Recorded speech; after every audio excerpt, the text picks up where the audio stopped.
Bonsoir à tous, bienvenue au flash de 18h sur la télévision du Burkina. C'est parti depuis ce matin pour les concours directs de la fonction publique. Et c'est le ministre en charge des mines qui a donné le top de départ de ces concours. Des concours qui enregistrent cette année plus d'1,3 million candidatures pour 6 668 postes. Plusieurs innovations pour cette session 2018, dont la collection électronique. Et les premiers résultats sont attendus dans un mois, selon les organisateurs. Lutte contre les pires formes de travail des enfants. Une quarantaine d'enfants de la région du Centre-Nord, retirés des sites d'orpaillage et formés à de nouveaux métiers. La mécanique, la couture et bien d'autres métiers leur ont été assurés par l'Agence nationale pour l'emploi. La sortie officielle qui a été marquée par la remise de kits d'installation a été présidée par le ministre de la Justice. Le calvaire des usagers de la route Bobo Dioulasso-Eurodara frontière du Mali sera bientôt un vieux souvenir.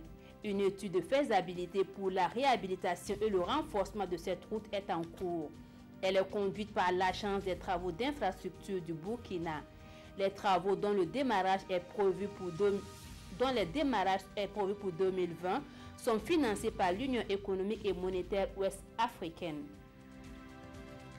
À l'étranger, Jean-Pierre Bemba ne participera pas à la prochaine élection présidentielle en RDC. La commission électorale congolaise l'a exclu vendredi de la liste des candidats retenus pour l'échéance de décembre. Une annonce qui a suscité la colère immédiate de l'ensemble de l'opposition. La Cour constitutionnelle du Zimbabwe a sans surprise confirmé la victoire du président sortant, rejetant faute de preuves les allégations de fraude et de manipulation de l'opposition. Le vainqueur s'est réjoui de la décision unanime rendue par la Cour et a appelé à tourner la page. Le camp de son rival a pris acte de la décision de la justice et Nelson Chamisa a promis à ses partisans de ne pas baisser les bras face au régime.